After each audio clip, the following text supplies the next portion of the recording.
Hello, everyone, and welcome to an emergency transfer talks here on the Cycling Dane YouTube channel, or if you're listening on the podcast. The news has broken. Well, it hasn't broken yet, almost broken, about a certain Primož Roglič. And here to discuss that and more is Mr. Critical himself, Ewan Wilson. And Ewan, we've done transfer talks, well, through the whole season so far. We haven't had that real big Galactico move, and the whole Amazon-Visma, jumbo-visma, soudal-quick step, whatever you want to call it, merger thing, has produced this kind of late season excitement, shall we say. It definitely is. So yeah, what's the story as well? Exactly that. We've had many twists and turns in this transfer season, and now we're getting sort of the latest twist coming in the early phase of October. Yes, this comes courtesy of that merger rumors and also plenty of sort of drama at the Vuelta a España regarding Jumbo-Visma and Primož Roglič. Primož Roglič, we've had rumors about him for a while now. There was thin-scented about a year ago, but they were picking up momentum, and over the past week since those merger rumors came out and the backlash of the Vuelta a España, where Roglič didn't seem super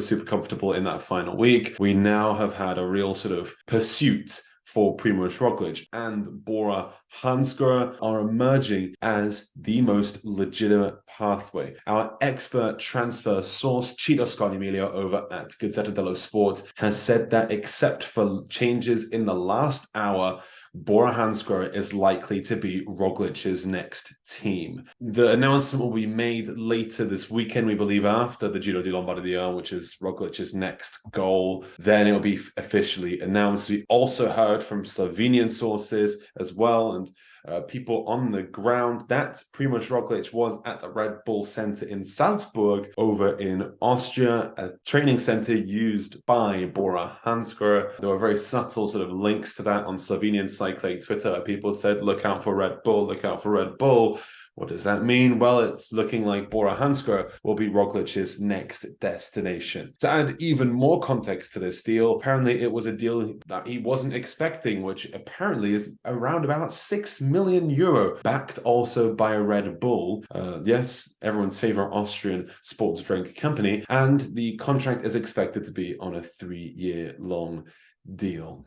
So, Scott, we finally have our final destination for Primož Roglič. It is the German-Austrian squad, Bora Hansgrohe. Well, 90% or whatever. Yeah, I mean, cycling is where there's smoke, there's fire normally. So yeah, it's quite a shocking move. And I mean, maybe this means that Remco is going to Ineos Grenadiers, because we talked a lot about that on Echelon, etc., that we thought Ineos was perhaps the better fit. But yeah, what does a Primož Roglič move look like? He's going to be advertising kitchenware and shower gear. And I mean, yeah, in terms of their team, we've seen this evolution since their team NetApp days. They've turned more into a GC team, got rid of, well, they haven't got Sam Bennett's still on the roster, I guess. But I mean, they're not really that sprint unit. They're not the Sagan team anymore. They're more finishing top 5 at the Tour de France with Wilco Kelderman, with Vlasov, and then obviously winning the Giro last year as well. So maybe this move is the best one in terms of their evolution path as well. And Roglič getting 6 million euros, certainly not a bad deal for him. And also getting a lot of free Red Bull and a special helmet next year. We'll find out. Oh, I know him and Wout both in those Red Bull helmets. But thinking about... And Pidcock. Picker doesn't really wear it that much on the road. You've also got Anton Palzer, the Austrian, who rides for Bora Hansgrohe, who does wear that special Red Bull helmet. That's besides the point.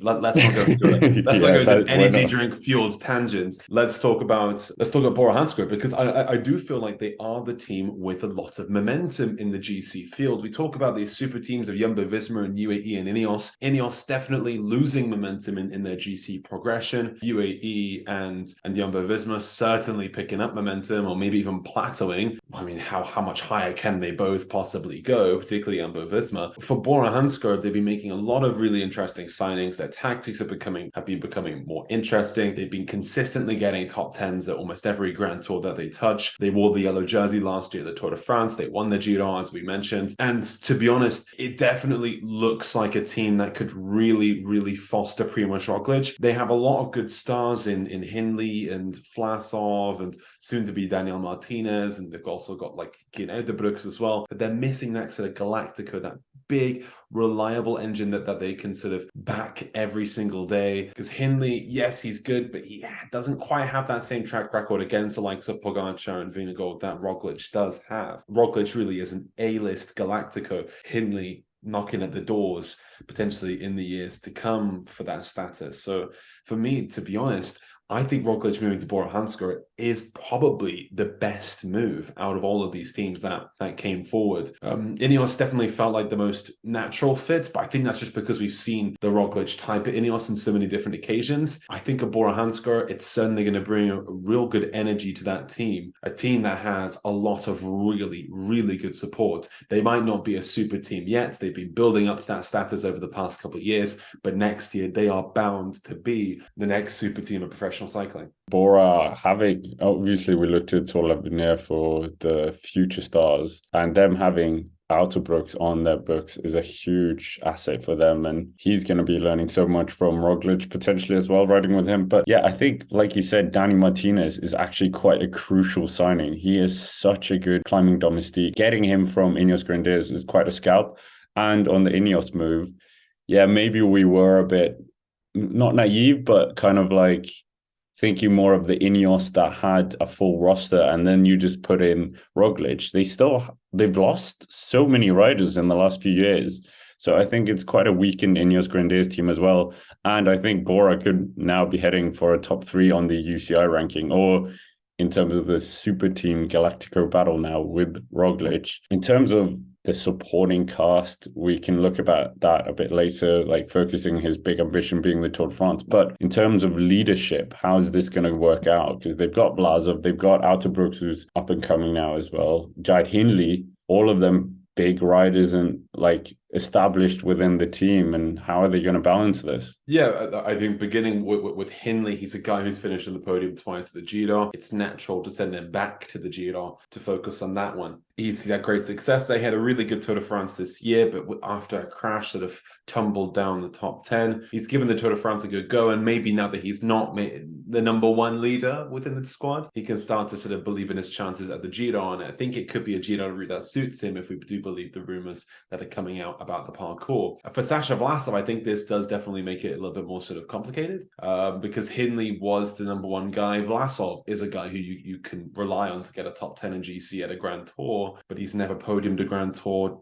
Does this now push his status down to a luxury domestique? How will he slot into that role? Will he accept that role? Otherwise, is there really a Grand Tour leadership in place for him? Because we expect Roglic to be leading the Tour de France and probably the Vuelta a España, then for Hindley to be leading up the Giro as a former Giro champion. Where does Sasha Vlasov slot into this squad? Does he focus more on the classics, which has been something that he has always had a sort of good hand at? Does he move into sort of 1 week long stage racing, which he showed that he was really strong at back in 2022? I think for Vlasov, that is the hardest question really to be answered. You also do have the sprinting ambitions, which are still here. I know we have Sam Bennett on the squad. We believe he's going to Age des Citroën next year, but Sam Welsford is coming in, the Australian former track sprinter who is their new sprinting gun. Also, Danny Van Poppel, who's staying with the squad, he's a mightily good sprinter, former Grand Tour stage winner. Don't quite know what's going to happen in terms of balancing out the sprinters, but they have plenty of climbing cards to field out 3 really good Grand Tour squads. I haven't even mentioned Emil Buchmann or Maxi Schachmann as well. I mean, Roglic will, of course, be gunning for, well, he'll probably have quite an ASO-focused schedule, you would think, Paris-Nice, Dauphiné, etc. Maybe throw in, don't know. I don't think he's going to be going to the Giro. We both know that as well. He's heading for the Tour de France. And Ewan, when we look at the Bora roster we have right now, what team are you building to support Roglic? On the Vlasov front as well, they did do dual leadership with Uijtdebroeks, so maybe they can try and do something like that. But I mean, I'm not sure Roglic would want to share leadership with anyone if he's going to Bora, but that's beside the point. Who are they sending to the Tour de France to try and win the Tour de France? Because that's what Roglic wants. He's not going to the Tour to finish 3rd or 2nd. He's done the 2nd place before, but who do you think they're going to put around him? Okay, so we got Primož Roglič. He's the first guy that's got to be on the squad. Simple. Second guy, I'm going to say Daniel Martinez. I think he has to be there. We saw how good he was at the Giro a couple of years back for Egan Bernal. He is a bit hit or miss in Grand Tours, but when he's firing, he's really good, especially as a domestique. I'm also going to throw in Leonard Kemna. I think he could be a really, really important asset to that squad. Also, Emil Bushman, Pat Conrad, there we are on 5. Jungel's got to be in there. That's 6. Oof, looking further down that list. Maxi Schachmann, I think he has a strong case to be on that squad. Reliable engine. Hasn't really worked with the Tour de France in the past, but maybe as a sort of helper, he could slot into that squad. And then that really opens it up for someone else, maybe a Aliotti, Tsvihoff, one of these guys who can go on the flat, but can also climb pretty well, just to balance out the squad. Matteo Sombrero coming across from Jaco Alula. He could also fit into that squad really well. Niels Pollitt, losing him to UAE is a big loss right now when you look at this. It is. In terms of that rouleur. But I mean, Bora Hansgrohe, they're kind of lucky that they had, they have such an all-round roster at the moment, because they couldn't really foresee this happening with Roglič. And it's like, Cavendish, when he got signed last year really late on for Astana didn't really have the time to buy up other riders, whereas Bora Hansgrohe have that strength and depth. That probably played into the whole deal with him moving to Bora Hansgrohe instead of Groupama Francaise des Jeux, for instance. So it's definitely looking like Bora aren't really like, you're not going to have a sort of formative year. I think it will be straight into trying to win these big races next year. I am intrigued to see where this places their sprinters. Also, we forgot Champs-Élysées sprint winner Jordi Meus. Will he jump into that Tour de France squad? Does he need to be on that Tour de France squad? We've seen Bora Hansgrohe over the past couple of years have sent mixed sprinting and climbing teams to the Tour de France. Not so much avail in the sprints, apart from that Jordi Meus victory. So Bora really need to sort of figure out what that Tour de France ambition is going to be and what it looks like. Well, we might as well finish the video with trying to see if you want to legitimize this move. Is Roglič going to win the Tour de France, or where is he going to finish next year? I think he'll finish on the podium. I'm going to say second. I think Vingegaard ahead of Roglič and Pogačar. Whoa, you're going to get kicked out of the Tadej Pogačar fan club for this. High treason. I kind of want to troll this and say that he's not going to finish, but that seems cruel. Real. You've got that final time trial at the end. The Vingegaard's good at a final time trial. I don't know. I feel like Poggy might also be thinking about the Olympics. He might have like fingers in way too many pies next year. And Vingegaard's just like, he's just so unassailable. Are we also going to see a last minute transfer from the likes of Sepp Kuss later into the season? Sepp and Primož have been working super closely over the past couple of years. Are we going to see them reunite the Bora Hansgrohe? That would really change everything. I'll say he won't win it. Sorry, Roglič. We made a whole video on the Echelon about this, so I don't think you're going to win it. 5th maybe. But yeah, that's basically it for this video of emergency transfer talks of Primož Roglič. 90% going to Bora Hansgrohe. Who saw that coming, really? And yeah, if you haven't already, make sure to check out all our other Transfer Talks videos as well over on the playlist, and get involved in the comments. What do you think about this move? Is this the move that will win him a Tour de France? Of course, as always, subscribe to the channel if you haven't already, and we will see you around.